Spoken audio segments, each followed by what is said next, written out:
얘들아, 오늘 배울 내용은 1920년대 민족운동이야. 여기 보시면 제목에 20년대라고 나와 있죠. 지난주에는 10년대 민족운동까지 배웠던 거고 10년대 민족운동의 제일 끝판왕을 찍은 게 3.1운동이었다고 보시면 됩니다. 근데 얘들아 1920년대 민족운동을 보시려면 1920년대에 일본이 우리를 어떻게 통치했는지 먼저 떠올려야 돼. 어떻게 통치했니? 문화 통치였죠. 1920년대 일본이 우리를 통치한 방식은 문화 통치였어. 문화 통치는 말 그대로 한국인을 문화적으로 대해주겠다라고 하는 거였지. 근데 이거는 자신들의 어떤 가혹한 통치를 숨기려고 하는 상황에 불과했고 사실은 굉장히 뒤에서는 많은 실상의 차별 같은 것이 있었지. 하지만 어쨌든 간에 겉으로나마 풀어줬기 때문에 국내에서 민족운동이 가능한 거야. 우리 지난주에 배웠던 10년대 국내 민족운동은 국내에서 이뤄질 수가 없었기 때문에 아까도 말했지만 비밀결사 딱 2개밖에 없었어. 근데 이제는 문화 통치기 때문에 굉장히 다양하게 일어날 수가 있었어. 근데 다양하게 일어나는데 다양하기 때문에 오는 문제가 또 하나가 있다. 우리 대한민국 임시정부를 만들었을 때 그 목적 자체가 국내외에 있는 여러 독립운동가들을 연결해서 힘을 키우기 위함이었잖아. 그러니까 사실은 20년대에 일본이 약간 좀 힘을 빼줬을 때 우리가 뭔가 하나로 똘똘 뭉쳐서 일본하고 싸웠어야 되는 상황이었거든. 근데 다양하게 풀어주다 보니까 그만큼 세력도 다양해지고 그들끼리 대립이 일어나 버리는 거야. 그래서 뭔가 힘이 오히려 더 결집되거나 커지지 못하고 작은 힘이 분산된 채 일어났다는 게 약간 안타까운 점이기도 해요. 근데 그럼 20년대에 어떤 세력들이 있었느냐? 얘가 제일 크게 2가지 세력을 한번 나눠서 볼게. 되게 어려울 수 있는 개념인데 너네 2학기 내용 전체를 통과하는 내용에서 엄청 중요해. 어떤 세력과 어떤 세력으로 나뉘냐면 민족주의하고 사회주의로 나뉩니다. 사회주의 지난주에 잠깐 언급됐었어 얘들아. 사회주의라는 사상을 딱 들으면 어느 나라가 떠올라? 사회주의 하면 떠오르는 나라. 일단 북한도 있고 러시아, 소련이 있을 것이고 소련은 지금은 사회주의는 아니죠. 그리고 중국도 사회주의 국가였지. 지금까지 사회주의 국가인 나라 꽤 있는데 베트남도 사회주의 국가예요. 근데 얘들아 이런 사회주의 하면은 우리가 지금 딱 떠오르는 이미지 자체가 그렇게 좋은 이미지는 아니잖아. 그냥 정말 딱 북한 사회가 떠오르지. 근데 우리는 그거를 사회주의의 결론을 이미 봤기 때문에 안 좋은 이미지를 갖고 있는 거지만 요 시절 1920년대 사회주의는 이제 막 떠오르는 사상이었어. 이제 막. 그래서 되게 획기적이고 사회주의의 핵심은 빈부격차를 없애준다는 것이기 때문에 굉장히 많은 사람들이 좋아했지. 특히 한국 사회는 가난했기 때문에 더 좋아했었고요.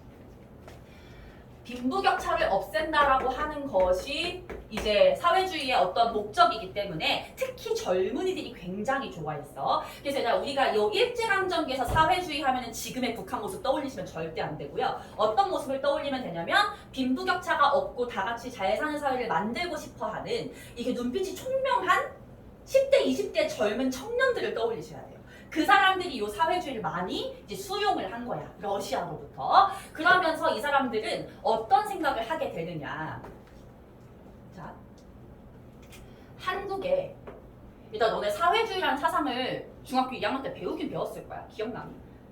중학교 2학년 때 교과서에 사회주의가 있거든요. 세상이 부자인 자본가와 그 밑에서 이 사람한테 노동을 착취당하는 노동자로 나뉜다고 보는 게 사회주의야. 그래서 사회주의는 이 자본가랑 노동자의 격차를 없애고 싶은 거야. 빈부격차 없애는 거. 한국에도 자본가가 있고 노동자가 있죠. 한국의 자본가는 이때 당시면 대부분 친일파였겠지. 거기다가 일본에도 자본가가 있고 노동자가 있어. 근데 이 사회주의자는 어떻게 생각했느냐? 지금 현재 한국과 일본이 나뉘어서 싸우고 있는 상태인데 그렇다고 해서 이 부분이 없느냐? 그것도 아니거든. 현재 한국의 자본가들이 한국의 노동자들을 착취하고 있거든. 단순히 민족적으로 싸우는 것만이 이 사람들한테 문제가 아니었던 거야. 이 사람들의 착취도 문제를 삼는 게 사회주의였어. 그래서 야, 너네 자본가들 우리 노동자들을 착취하면서 같은 코리아라고 묶지 마. 같은 민족이라고 볼 수 없어. 라고 주장을 하는 게 사회주의였어. 무슨 말인지 알겠어? 그래서 좀 어떤 사회주의자들은 뭐라고 생각했냐면 차라리 우리는 일본의 노동자와 손을 잡겠어 라는 사람들도 있을 정도였어. 그러니까 요 계급과 요 계급의 차이를 좀 많이 봐야 돼. 자, 민족 해방도 중요해. 민족이 해방해서 우리가 일본으로부터 독립하는 것도 중요하지만 자본가 계급의 착취에서 벗어나는 것도 중요해. 이거를 계급 해방이라고 불러요. 이거 두 개를 동시에 추구하는 게 사회주의였어. 좀 어렵지? 조금 어려운데 그냥 단순하게 얘기해서 이따가 나오게 될 어떤 자본가들 또는 지식인들이 주도한 운동에 이들은 끼지 않겠다는 그런 느낌으로 일단 받아들이시면 돼요. 그러면 얘들아, 민족주의는 뭐냐? 둘이 라이벌인데 사실은 원래 사회주의의 반대말은 자유주의거든요.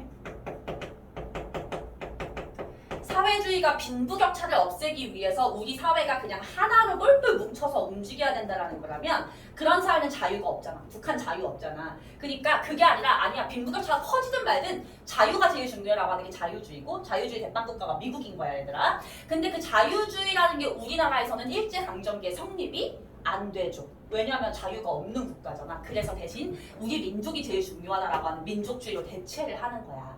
그러면 민족주의자들은 이렇게 주장합니다. 얘들아, 너네 사회주의자가 이런 구도로 세상을 바라보는 거 우리 알겠어. 근데 사회주의자들아, 니네가 좀 잘못 생각하는 게 하나가 있는데 그게 뭐냐면 너네가 아까 일본의 노동자랑 차라리 손을 잡겠다고 했지. 근데 일본의 노동자가 과연 한국의 노동자랑 같은 급일까? 이걸 생각해보라는 거야.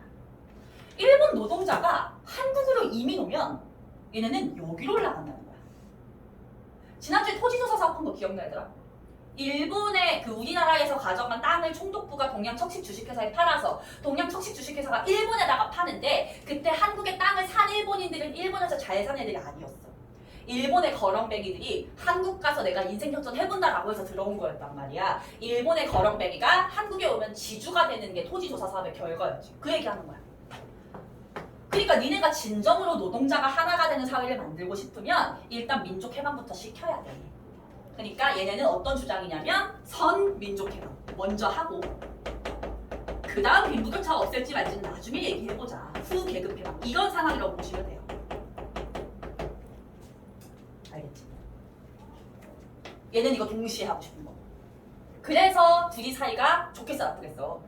무조건 나쁠 수밖에 없어요. 무조건 나쁠 수밖에 없고 대체로 요 자본가 계층들은 사회주의 안 믿었겠지. 대체로 민족주의 쪽에 그런 자본가, 지주, 아니면 공장주, 회사주의 이런 사람들이었다고 보시면 되고 여기는 젊은 지식인들 아니면 노동자, 농민들이라고 생각하시면 됩니다. 알겠죠? 요 구도는 이해만 하시면 돼요. 왜냐면 교과서에서 이렇게 자세하게 설명을 안 해주는데 결국은 요 구도를 이해해야 나머지 내용을 이해할 수가 있거든요. 간단하게만 보시고 혹시 이 부분 잘 이해가 안 된다라고 하면은 추가적으로 나중에 또 따로 설명을 해주거나 아니면 좀 영상을 또 공유해주거나 할 테니까 그렇게 보시면 되고요. 자, 그 상태에서 우리 6쪽을 볼 건데 6쪽에 지금 크게 실력 양성 운동하고 학생 운동이 나와 있잖아. 자, 실력 양성 운동을 먼저 보도록 할 건데요. 요 실력 양성 운동 옆에다가 이렇게 한번 써보도록 하겠습니다. 바이 민족주의.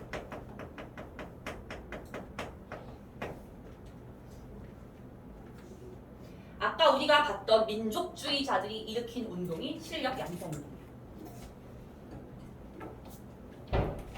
우리 민족의 실력을 키워야만 한다라고 하는 말 그대로 그런 운동이거든요. 여기서 말하는 실력이라는 건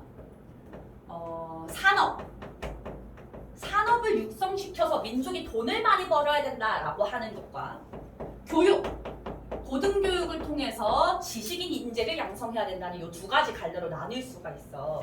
근데 이 실력 양성 운동은 아까 민족주의자들이 했다고 했잖아. 잘 들어봐 얘들아. 민족주의자들 주장은 이거야.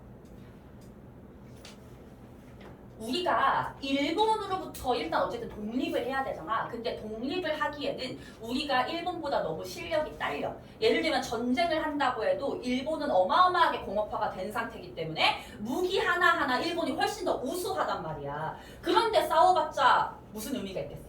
무조건 진다는 거지. 그러니까 지금 당장 막 너무 어떤 행동으로 옮기려고 하기보다는 일단 천천히 실력을 키워서 일본과 비슷한 수준으로 무기를 생산할 수 있으면 그때 싸우자 라고 하는 게 실력 양성 운동인 거야. 알겠죠? 그래서 약간 준비론이라고도 얘기를 해요. 준비하자라고 하는 거야. 근데 요 두 가지 실력 양성 운동을 지금부터 배울 건데 내용 자체는 굉장히 쉽습니다. 일단 첫 번째, 산업에서의 실력 양성 운동은 거기 나와 있는 물산 장려 운동이야.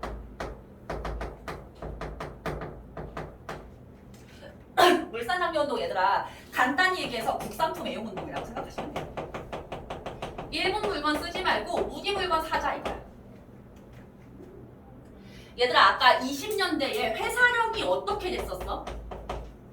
1920년대 회사령이 폐지됐었죠. 회사령이 폐지되면서 어느 나라 기업이 한국에 대거 진출해. 일본 대기업들이 엄청나게 진출한 상태잖아. 그러니까 한국 기업들은 요 일본 대기업이랑 싸워서 이길 수가 없는 상황이죠.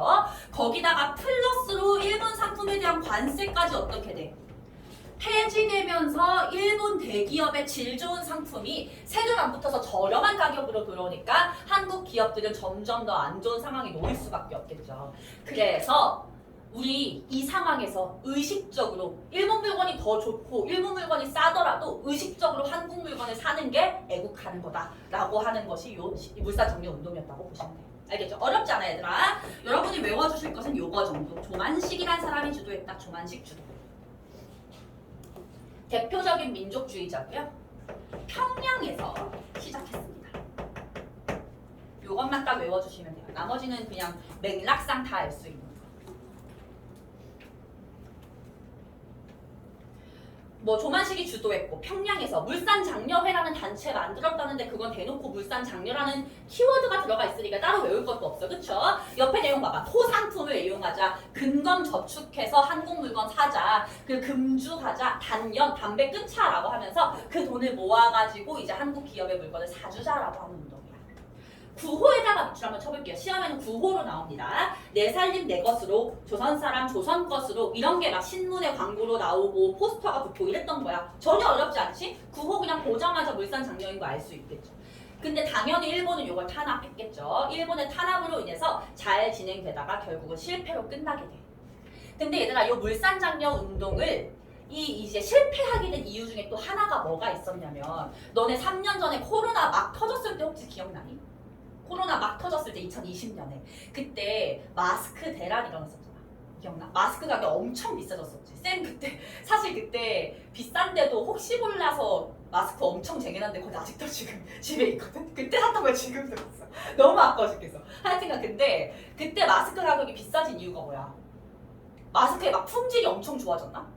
그건 아니었지. 물론 시간이 가면서 막 세부 이용도 나오고 좀 숨쉬기 편하게 나오긴 했지만 그때 당신 그런 것도 아니었잖아. 근데 왜 그렇게 가격이 천정부지로 올라갔었냐면 가만히 있어도 사주니까 가격이 올라가는 거야. 그치? 똑같아. 한국 기업들이 가만히 있어도 한국인들이 애국심을 막 발휘해가지고 한국 물건 사주니까 품질은 그대로고 서비스도 그대로인데 가격만 마구마구 올리는 일부 그 회사 사장들이 있었던 거야. 그런 사람들 때문에 멀쩡한 한국인 일반 평민들만 뭐 손해를 보는 거지. 근데 나 보통은 아무리 이 회사 세운 게 일본 상품한테 밀린다고 해도 한 회사를 소유한 회사 사장이란 평범한 한국의 농민이 있다 그러면 누가 더 부자야? 당연히 얘가 부자잖아. 그치? 얘가 더 부자인데 얘를 배불리기 위해서 얘를 갖다가 지금 착취하고 있는 구도가 만들어졌다는 거죠. 얘가 물건의 가격을 마구마구 올림으로 인해서. 이해돼? 이거를 누가 비판하냐면 사회주의자가 비판을 하는 거예요. 알겠죠? 자, 한 개에다가 밑줄 치겠습니다. 일부 상인과 자본가들이 토산물 가격을 상승시켜서 밑줄 사회주의 계열이 이걸 갖다가 비난을 합니다.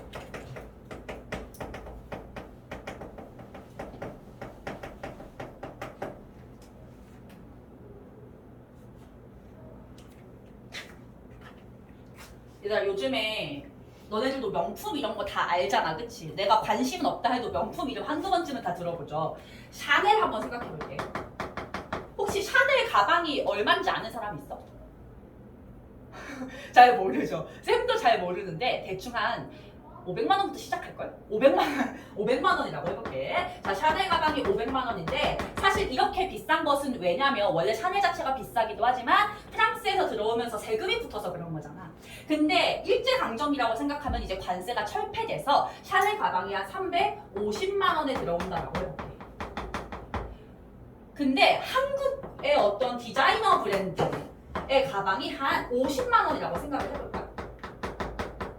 그러면 이렇게 됐을 때 사실은 뭐 당연히 샤넬 가방이 너무너무 비싸긴 하지만 어떤 사람들은 아 그래도 아무도 모르는 브랜드 가방 50만 원 주고 살 바에야 내가 한 몇 달만 더 참아서 이거 살래라고 하는 사람이 좀 있을 거 아니야. 왜냐면 500만 원이면 10배지만 그래도 이건 좀 비벼볼 만하단 말이야. 그래서 사람들이 돈을 모아서 샤넬 가방을 사는 거야. 그랬더니 요 한국 디자이너 브랜드의 사장이 뭐라고 얘기했냐면 야 그러면 너네 벌어가지고 돈 전부 다 프랑스에 갖다 주는 거야. 애국심도 없니? 니네가 진정으로 한국을 사랑한다면 한국의 가방을 사줘야지 라고 얘기를 한 거야. 그래 듣고 보니까 맞는 말 같아. 그래 프랑스는 원래 부자 나라니까 우리는 우리 물건 사자라고 해서 사람들이 50만 원 주고서 한국 가방을 막 샀어. 근데 그랬더니 그 가방의 가격이 갑자기 점점점 70만 원, 80만 원 올라가더니 막 100만 원까지 막 올라가는 거야. 근데 가방을 샀는데 막 품질이 막 실밥 뜯어지고 막 주머니도 없고 막 이런 상황인 거지. 이런 상황이 요 일제강점기에 벌어졌던 딱 그 상황이었고 당연히 요 한국 디자이너 브랜드는 돈을 많이 벌었을 거 아니야. 그래서 이 사람들을 갖다가 사회주의자가 비판을 한 거야. 이 자본가들을 비판한 거라고 보시면 돼요. 알겠죠? 우리 잠깐만 뒷장을 펼쳐볼게. 7쪽에. 7쪽에 여기 이렇게 얘가 배경이 색칠된 거는 사료거든요. 사료. 우리 조선 물산장려의 취지서를 한번 읽어보도록 합시다. 민찬이가 한번 읽어볼래? 부자와 빈자를 막론하고. 부자와 빈자를 막론하고 우리가 우리의 손에 산업의 권리 생활 제일 조건을 장악하지 아니하면 우리는 도저히 우리의 생명, 인격, 사회의 발전을 기대하지 못할 것이다. 첫째, 조선 사람은 조선 사람이 지은 것에 사쓰고 둘째, 조선 사람은 단결하여 그 쓰는 물건을 스스로 제작하여 공급하기를 목적하노라. 밑에서 두 번째 줄 이줄 칠게요. 조선 사람은 조선 사람이 지은 것을 사쓰자. 이렇게 해서 사람들이 애국심으로 금주 단연해가지고 물건을 사줬는데 오히려 한국인 자본가 어떤 사람들은 물건 가격을 엄청나게 올렸다는 거죠. 옆에 보시면 포스터 사진에 별표하시고요. 요거는 실험에 거의 100% 나오는 사진 그림 자료예요. 가운데 보시면 조선 물건을 그래서 팔고 사자, 먹고 입고 쓰자 적혀있는 거 보이십니까? 그거 보고서 그냥 물산장려운동인 거 유추하시면 되는 거예요. 어렵지 않아 전혀. 다시 앞으로 가보자. 사회주의자가 비판했다는 것까지 체크하시면 되고요. 어쨌든 간에 요거는 산업에서의 그 운동이었어. 그렇다면 이제 교육에서 어떻게 실력을 양성하자고 하느냐. 운동의 이름 자체는 밀립 대학 설립 운동입니다. 밀립 대학 설립 운동. 얘들아 민립이 무슨 뜻일까? 민립 민간에서 설립한 대학이란 뜻이야. 우리 요즘 말로 바꾸면 사립대학이야. 사립대학. 얘들아 이때 당시에 국립대학이라고 하면 누가 세워준 학교를 국립대라고 할까? 일본 총독부가 세워준 학교를 국립대라고 하잖아. 근데 일본이 한국인들을 위해서 대학을 세워주겠어? 안 세워주겠어? 절대 안 세워주니까 우리가 직접 한국인을 위한 대학을 세우자라고 하는 게 밀립대학 설립운동이야. 전혀 어렵지 않죠? 주도한 사람 이름 체크해볼게요. 이상재. 여기서도 이름 외우는 게 제일 중요해요. 서울에서 시작했어요. 이상재라는 분은 우리 이따가 한 번 더 언급되실 분이고요. 이상재가 주도해서 밀립대학 설립 기성회라는 단체를 조직했다고 나와 있는데 얘도 마찬가지 밀립대학이라는 키워드 자체가 들어가 있기 때문에 전혀 어렵게 외우거나 할 필요 전혀 없죠. 근데 얘들아 당연히 대학을 세우는 데는 돈이 어마어마하게 들기 때문에 밀립대학 설립운동의 주된 활동은 모금 활동이었어. 모금 운동을 전개하면서 구호에 밑줄 치고 별표하겠습니다. 정말 시험 잘 나와. 한민족 1천만이 한 사람이 1원씩. 한민족 한 사람이 1원씩 내서 1,000만 원을 모으자는 거지. 얘들아 요때 국밥 있잖아. 국밥 한 그릇이 3원 정도 하던 시절이야. 그러니까 1,000만 원이면 어마어마하게 큰 돈인 거죠. 그거를 모아가지고 이제 밀립대학을 세우자라고 한 거였는데 당연히 일본은 한국인이 대학 세우는 거 원할까 원하지 않을까? 원하지 않았던 거야. 일본이 탄압을 했고요. 요 밀립대학 설립운동이 한창 추진되던 시기에 하필이면 가뭄, 홍수 같은 자연재해가 너무 많이 일어나서 사람들이 모금 활동을 제대로 하기가 어려운 상황이 됐어. 그래서 실패했습니다. 전혀 어려울 거 없어. 근데 얘들아 일본이 이때는 문화통치 시기잖아. 분명히 문화통치 시기에 한국인에게 고등교육을 시켜주겠다고 했는데 대놓고 밀립대학 설립운동을 탄압했으니까 얘네가 할 말이 없어지는 거겠지. 그래서 약간 한국인들을 회유하기 위해서 대학을 하나 세워줍니다. 그 대학에다가 네모해보도록 할게요. 경성 제국대학을 일본이 세워줘요.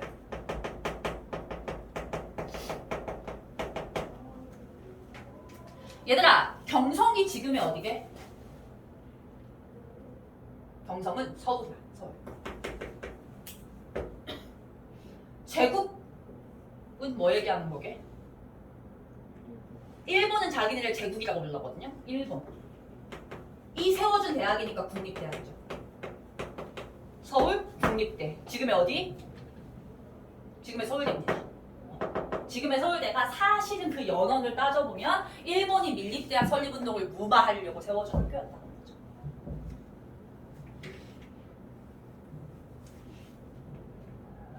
그래서 막 이거 수업하면 애들이 막 나 서울대 들어가서 안 가 막 이러는데 근데 서울대는 어쨌든 간에 우리나라 최고의 대학이고 국립대학인데 이런 역사를 갖고 있는 게 좀 치욕스럽잖아. 그들이 원했던 건 아니지만. 그래서 설립 연도 자체를 좀 바꿔서 주장하고 있긴 해요. 1924년이 아니라 이때가 세워진 게 아니라 나중에 우리가 해방한 이후에 국가에서 공식 인정받은 해가 있거든. 1951년 그때로 그 학교 설립 연도를 정하고 있기는 합니다만 어쨌든 뭐 요거는 뭐 지울 수 없는 역사긴 하죠. 근데 알고 있는 거랑 모르는 거랑은 다르겠지. 자, 어쨌든 간에 요것이 우리가 아까 얘기했던 지식인 또는 자본가가 주도했던 실력 양성 운동이었어.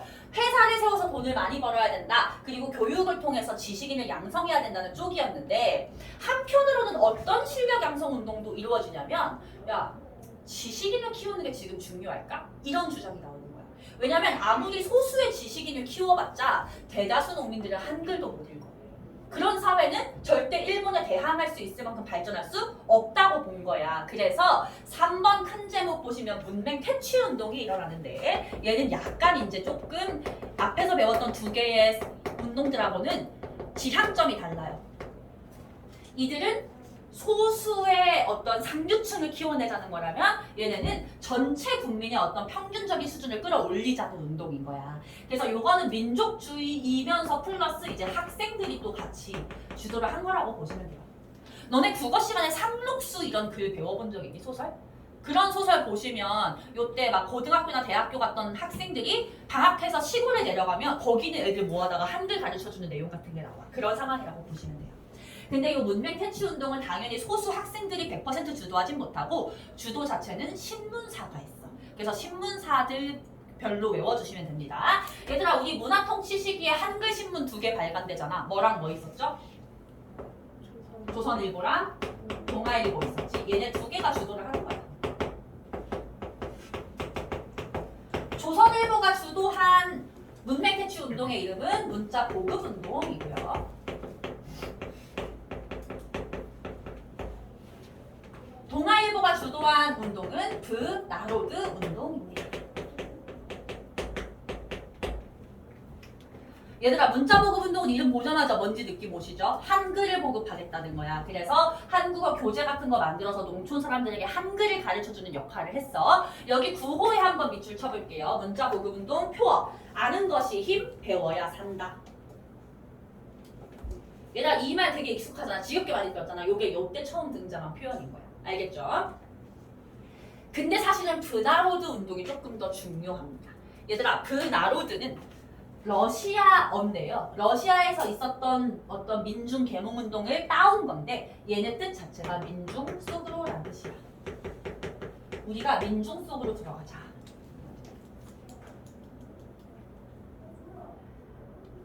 그래서 조선일보처럼 동아일보의 브나로드 운동도 한글 보급 운동을 했어. 근데 한글 보급에서 멈추는 게 아니라 여러 가지 민중 계몽 운동을 다 하는 거야.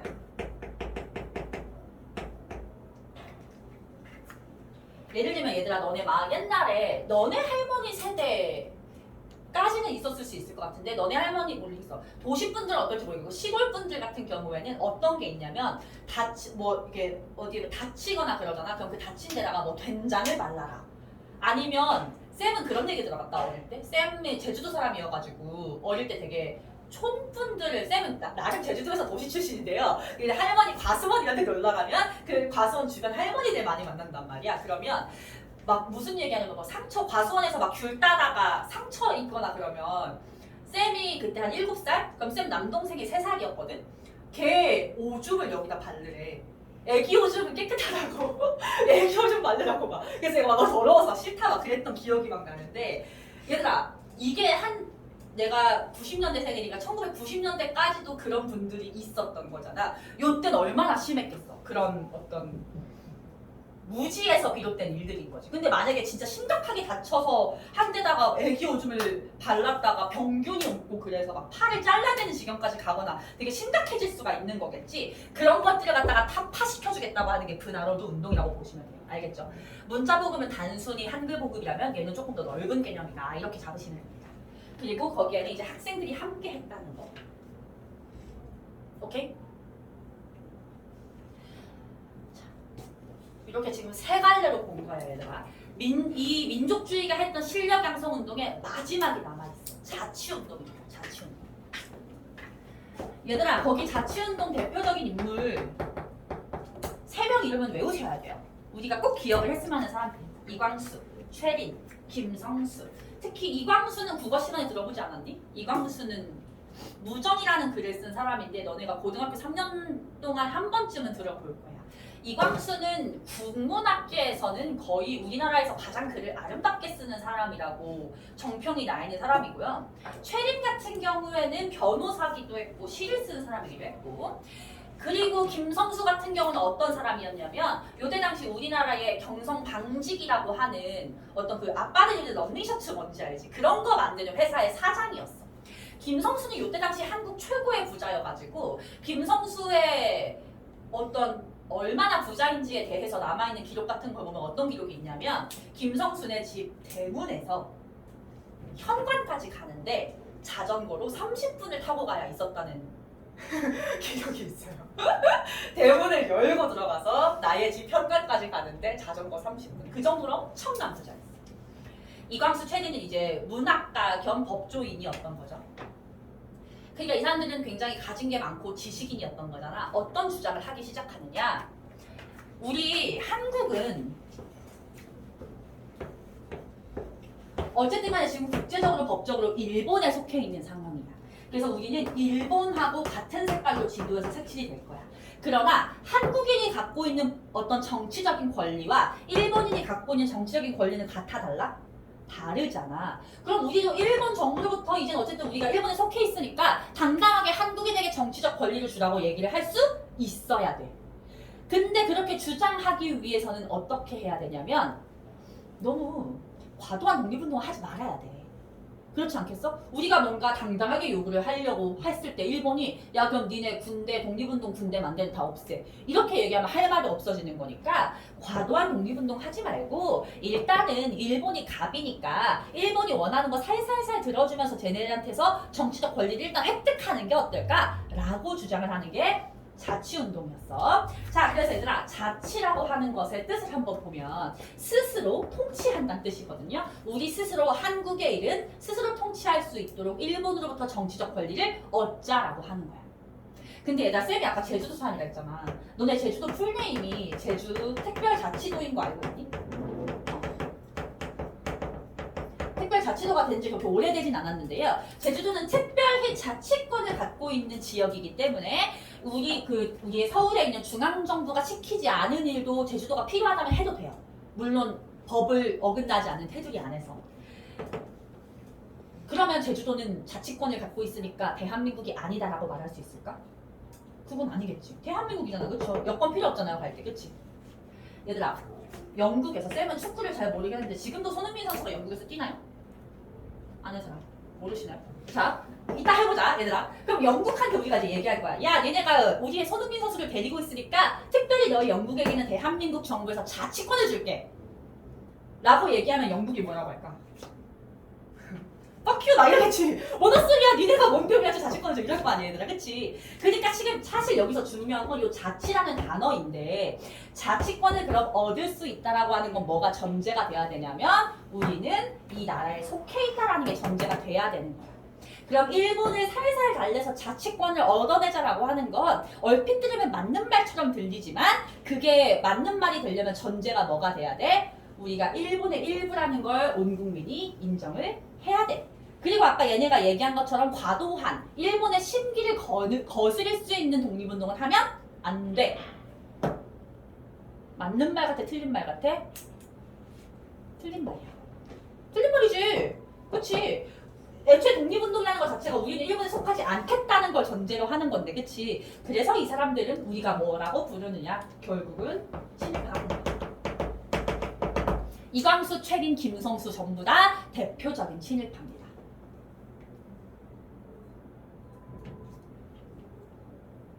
모든 민족주의가 친일파냐? 그건 절대 아니고요. 이렇게 나뉘는 거야. 이상재라든가 조만식 이런 분들 끝까지 독립운동 하셨던 분들이거든요. 그래서 이렇게 민족주의라고 하는 진영이 친일파와 그렇지 않은 사람들로 나뉘게 돼요. 아까 말했듯이 분열되는 거야. 일단 지난주에 문학 통치했던 거 기억나? 문학 통치할 때 일본이 겉으로는 잘해주는 척하면서 뒤에서는 몰래 친일파를 양성한다고 했었어. 그때 친일파로 일본이 정치 거둔 사람들은 가진 게 많은 사람들, 잃을 게 많은 사람들, 이광수나 김성수 같은 사람들이 구슬리는 거야. 그래서 이렇게 친일파가 되는 거고요. 우리는 그럼 이제 얘네들하고 이 사람들을 구분해야 되겠죠. 그래서 앞으로는 요 자치론을 주장한 사람들을 뭐라고 부를 거냐면 타협적 민족주의라고 부를 거고, 여기서 타협이라는 말은 일본에 대해서 타협했다는 뜻이겠죠. 우리가 좋아하는 이 정상적인 독립운동 하시는 분들은 갖다가 타협하지 않는 비타협적 민족주의라고 부를 거예요.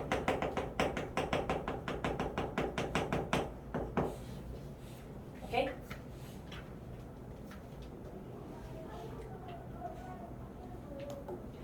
이광수는 뭐 정말 엄청난 친일파였어. 나중에 얘들아 우리 민족말살 통치 시기에 강제 징용한다 그랬잖아. 그때 10대 남자애들 모아다가 이광수는 그때 글을 너무 잘 써서 약간 아이돌 같은 존재였거든. 근데 아이돌이 10대 남자애들 불러다가 얘들아 너네가 일본을 위해서 나가서 목숨 바쳐 싸우는 거 너네한테 되게 명예로운 일이야 라면서 전쟁에 나갈 것을 강요했던 그런 사람이었어요. 그래서 여기 1, 2, 3세트 4는 나눠주시면 됩니다. 오케이? 자 그럼 얘들아 우리 학생운동까지 보고서 한번 쉬도록 할게요. 학생운동 봅시다. 아까도 말했듯이 3.1운동을 계기로 학생들이 어떤 민족운동의 주체가 된다라고 했었죠. 학생운동은 딱 크게 두 가지를 배울 건데 60만세운동하고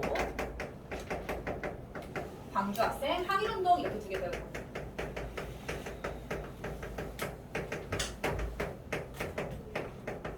얘들아 내가 여기부터는 연도를 조금 쓰는 일이 생길 수가 있는데 연도 쓰는 거 외우실 필요 전혀 없어요. 그냥 참고하라고 쓰는 거야. 얘는 26년, 얘는 29년. 얘들아 60만세운동은 1926년에 일어난 사건인데 이름을 딱 봐봐. 뭐랑 되게 비슷해. 3.1운동이랑 비슷하죠. 날짜 들어갔다는 점과 만세운동이라는 점이 비슷하지. 60만세운동은 일단 결론부터 말하면 제2의 3.1운동이라고 생각하시면 돼요. 얘들아 3.1운동 누가 돌아가셨을 때 일어났어? 고종이 돌아가시면서 고종 독살설 돌고 이러니까 고종의 국장일에 모여서 하자라고 했던 거지. 요때 누가 돌아가시냐면 고종 다음에 마지막 황제였던 순종이 돌아가셔요. 그래서 순종의 장례일에 맞춰서 이제 제2의 3.1운동을 해보자라고 하는 게 60만세운동이었어요. 60만세운동을 주도한 세력이 굉장히 중요합니다. 주도한 세력은 일단 사회주의자들. 그리고 얘들아 우리 3.1운동도 종교계가 주도하긴 했는데 3.1운동 주도했던 종교는 다양해. 뭐 천주교, 기독교, 불교 다 가담했다면 요때는 천도교라는 종교가 가담을 하거든요. 천도교가 뭐냐면 여기 4명 다 들어본 적 없을 텐데 동학 들어봤지? 동학 농민운동 할 때 그 동학이 이름을 바꾼 거예요. 동학 내에서 친일파가 생겨가지고 선 긋고 나오면서 천도교를 만든 거야. 거기다가 이제 학생운동이니까 학생 이렇게 되는 거죠. 이렇게 세 가지 세력이 주도했다는 게 엄청나게 중요해. 사회주의, 천도교, 학생. 근데 우리 여기서 요 천도교 세력 있잖아. 천도교 세력이 대부분 다 민족주의였다고 봐주시면 됩니다. 얘들아 사회주의하고 민족주의 사이 좋아 안 좋아? 사이 안 좋잖아. 근데 요때는 왜 같이 하느냐? 제2의 3.1운동이니까. 우리가 개인적인 감정 같은 걸 참아야 된다고 생각해서 둘이 이제 같이 했던 거고 3.1운동처럼 학생들이 굉장히 많이 주도를 했어. 근데 얘들아 일본도 빠가사리가 아니고서야 고종 죽었을 때 3.1운동이 터졌는데 순종 죽고서 이걸 예상을 못했겠어? 당연히 했겠지. 그래서 순종이 죽자마자 엄청나게 어떤 감시와 탄압을 심하게 해가지고 6월 10일 되기 전에 일찌감치 이분들을 체포해. 그래서 6월 10일 당일에는 이 사람들밖에 안 남아있었던 거야. 그래서 얘를 우리는 학생운동이라고 해요. 알겠죠? 거기 준비 단계 보시면 사회주의 천도교 학생이 주도했는데 사회주의계랑 천도교계는 이미 사전에 발각되어서 학생 주도로 만세운동이 전개될 수밖에 없었다. 순종 인산일, 인산이라고 국장일 같은 뜻이야. 순종 인산일에 일어났지만 당연히 서울 시내부터 해서 전국적으로 일본이 경찰과 군대를 쫙 깔아놓은 상태였기 때문에 한 며칠, 한 3, 4일 정도 진행되다가 결국은 흐지부지 끝나게 돼. 그래서 제2의 3.1운동을 꿈꿔서 일어났지만 그 정도 규모로 커지지 못했던 안타까운 점이 있는데요. 의가 엄청 중요합니다. 별표 할게요. 의.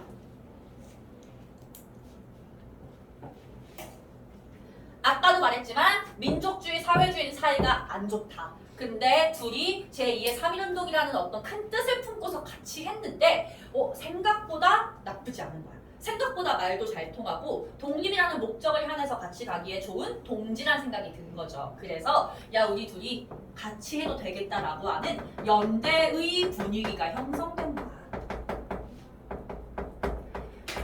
이전까지는 민족주의는 민족주의끼리, 사회주의는 사회주의끼리 해야 된다고 생각했다면 60만 세 운동을 계기로 같이 해봐도 되겠다는 분위기가 형성이 돼요. 그게 어떻게 연결되는지는 조금 이따가 보도록 할 거고 얘들아 광주 학생 항일운동을 한번 보도록 할게요. 1929년입니다. 얘들아 광주 학생 항일운동 그냥 말로 설명만 들어도 돼. 뭐 칠판에 쓸 것도 없어요. 잘 들어봐. 광주잖아. 광주에서 이제 전라도에 있는 나주라고 하는 나주 배 들어봤지? 그 나주라고 하는 곳을 왔다 갔다 하는 통학 기차가 있었어. 그 통학 기차는 학생들이 타고 있었겠지? 근데 한국인 학생도 있고 일본인 학생도 있었던 거야. 근데 그때 한국인 여자 중학생이 머리 이렇게 댕기머리 닦고 있잖아. 근데 그렇게 있는데 일본인 남자 고등학생이 와가지고 그 여자의 댕기머리를 막 자꾸 흔들면서 되게 위협을 했나 봐. 당연히 나이에서 오는 위계도 있었을 것이고 남자니까 무서운 것도 있었을 것이고 게다가 일본인이니까 뭔 짓을 할지 모르잖아. 그래서 그 여자애가 엄청나게 무서워하고 있을 때 한국인 남자애들이 와가지고 그걸 이제 막아주면서 왜 괴롭히냐라고 하면서 이런 일들이 있었던 거지. 근데 그게 결국은 약간 패싸움처럼 커졌던 거야. 한국인과 일본인 사이에서. 근데 이제 그 결국은 이제 일이 커지니까 경찰서로 응계가 된 거죠. 근데 그 경찰서에 딱 갔을 때 누가 봐도 선빵은 일본 애들 친 거고 걔네가 12턴 맞는데도 불구하고 한국인들은 잡아서 막 조사를 엄청 심하게 하고 부모 불러오고 막 이러고 일본 애들은 귀가 조치를 시킨 거야. 근데 이게 광주 시내 전체에 소문이 퍼지면서 학생들이 들고 일어나. 그게 광주 학생 항일운동이야. 알겠죠? 그래서 되게 우발적으로 어떻게 보면 일어난 사건이거든요. 요거를 바로 이번에 봐봐 얘들아. 광주 나주 간 통학열차에서 한일 학생 간 충돌이라고 하잖아요. 그걸 그냥 나주역 사건이라고 부르기도 해요.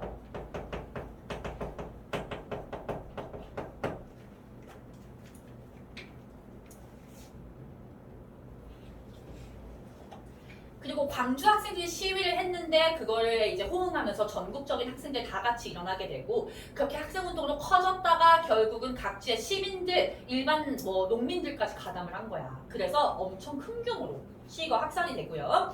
마지막에 전개 마지막에 밑줄 쳐볼게. 신간회가 지원했다. 신간회라는 단체는 뒤에서 배울 건데 되게 중요하거든. 그거 신간회 할 때 다시 한번 언급할 거야.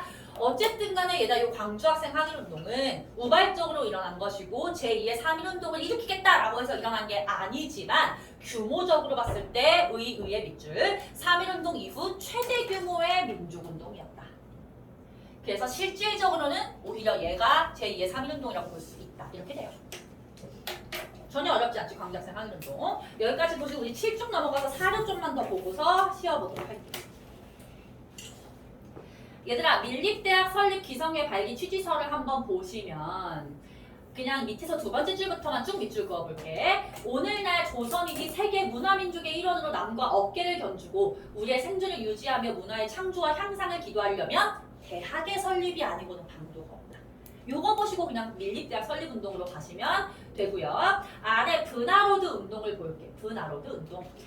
이 포스터도 별표할게요. 시험 진짜 잘 나와. 배우자, 가르치자 다 함께 브나로드 이게 구호고요. 브나로드는 민중 속으로라는 뜻이다. 세 번째 줄부터 밑줄 그어볼게요. 동아일보가 전개한 브나로드 운동은 학생과 청년이 주체가 되어 글을 깨우치게 하고 생활을 개선시키려는 농촌 계몽 운동이었다. 가볍게 보시고 학생 학생운동에서 60만세운동하고 광주학생 항일운동을 비교를 해볼 건데 요거 경문 가지고서 두 사건을 비교하는 문제가 나오면 학교 시험에선 좀 난이도가 높은 시험이라고 보시면 되거든요. 심화입니다. 얘들아 60만세운동은 일단은 주도 세력 자체가 사회주의, 민족주의, 학생이었잖아. 그치? 그래서 여기 내용 자체에 사회주의적인 색채가 좀 껴있어. 사회주의는 얘들아 아까 빈부격차를 없애는 거라 그랬지. 그럼 사회주의는 지주나 사장들 편이야 아니면 농민 노동자 편이야? 농민 노동자 편인 거야. 그래서 사회주의 하면은 농민과 노동자 편이라고 보시면 되고 요 60만세 운동 경문에서 그런 흔적이 발견될 거야. 봐봐. 세 번째 줄 동양 척식 주식회사를 철폐하라. 한국 농민들의 땅을 뺏어가는 동양 척식 주식회사 철폐하라. 밑에서 두 번째 줄 일본 이거 오타네요. 일본인 공장의 일본인 공장의 직공은 총파업하라. 노동자 편인 거죠. 마지막 일본인 지주에게 소장료를 바치지 말라. 농민 편인 거지. 그러니까 얘는 경문만 읽었을 때는 학생운동의 느낌은 전혀 없는 거야. 여기서 60만세 운동이라는 느낌 가져가시면 돼요. 알겠죠? 반대로 광주 학생 항일운동은 100% 학생들이 주도했고 학생들이 시작한 운동이기 때문에 전부 다 학생들 교육에 관한 얘기예요. 봐봐. 검거된 학생들을 우리 손으로 탈환하자. 나주역 사건 때 잡혀간 학생들 얘기하는 거예요. 경찰의 교내 침입을 반대한다. 조선인 본위의 교육제도를 시행해라. 식민지적 노예교육제도 철폐해라. 사회과학 연구의 자유를 획득하자. 전부 다 공부, 교육, 학교랑 관련된 얘기하고 있으면 광주 학생 하는. 알겠죠? 응? 8쪽을 넘겨서 우리 8쪽 넘겨놓은 상태에서 쉬는 시간 갖고요. 10분 정도 쉬었다가 여기부터 한번 보도록 합시다.